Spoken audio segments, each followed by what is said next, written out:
So, brother, welcome back to the channel. And today we have some very good news. I know you've already read it somewhere, you already saw it. And if you haven't, then this is for you.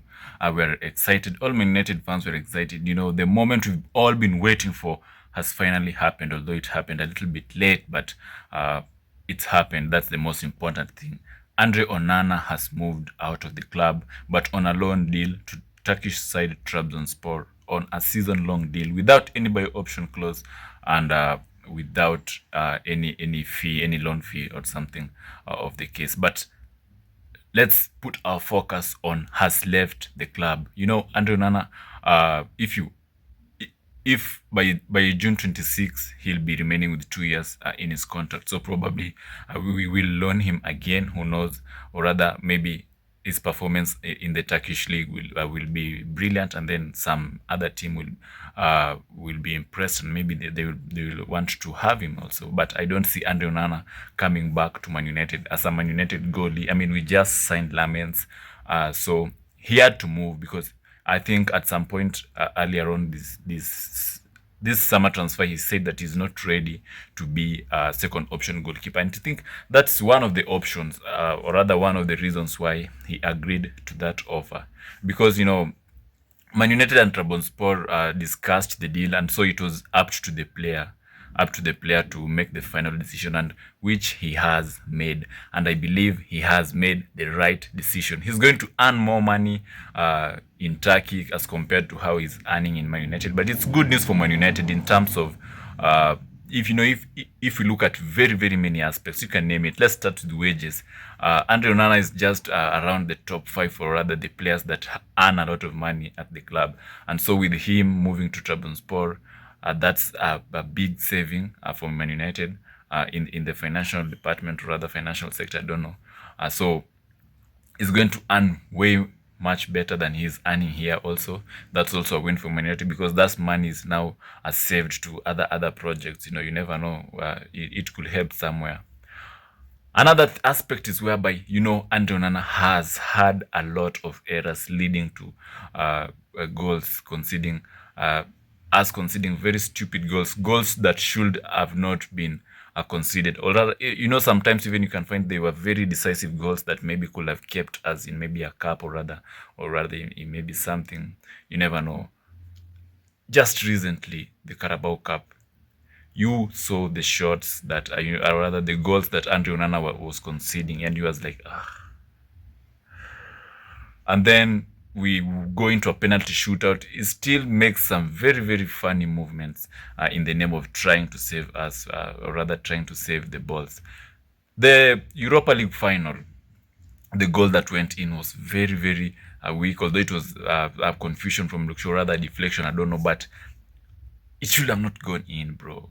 So such things are the things that you remember, and then you actually see that Onana has actually moved out of your club, and so you are like, I used to pray for times like this.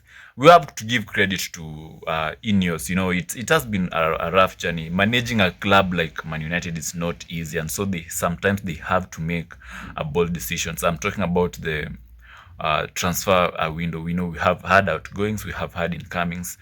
They have done a lot of measures earlier on, early stages when they acquired the club in the name of cutting costs. You know, some jobs have been lost, a lot of measures. Even the other day, they were saying if we win the Europa League, there will not be any a bus parade like it has been the culture when United wins major trophies. But they were saying you just have a barbecue somewhere in Carrington. You know, a lot of measures they were putting across to try and cut costs. And so we have seen they've engaged in very serious businesses this summer transfer window. If we look at this outgoings, we have Anthony, who was moved to Real Betis on a straight deal, 22 million fee, but we have a 50% sell-on clause. You know what that means? If at all Anthony goes there and scores bangers, you know, and performs to his best, and then a club like maybe a major big club comes knocking, and then maybe you hear the fees around 70 million or something, Man United will get 50% of that. You know what I'm saying? Marcus Rashford has also gone. Marcus Rashford is a player, a lot of wages.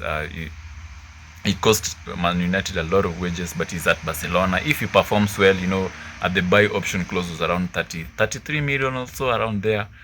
And he's an academy player, so straight from the academy, that's pure profit again. So Ineos have made some, if you look at Erasmus Højlund, if you look at Garnacho, also an academy player. So I think in the long run, if you just analyze Ineos performances, I know there are some advantages, I know there's some disadvantages, but I think actually they have done a very good job. But anyway, Andre Onana is out of the club. I mean, we've suffered enough. There were some times you just see shots that, they're savable, man. Set piece vulnerability, Andre Onana has had it all. We're just so happy. Okay, of course, we wish him all the best. We have a new goalie, by the way. Let's not be so sure during this time of transition, because he has to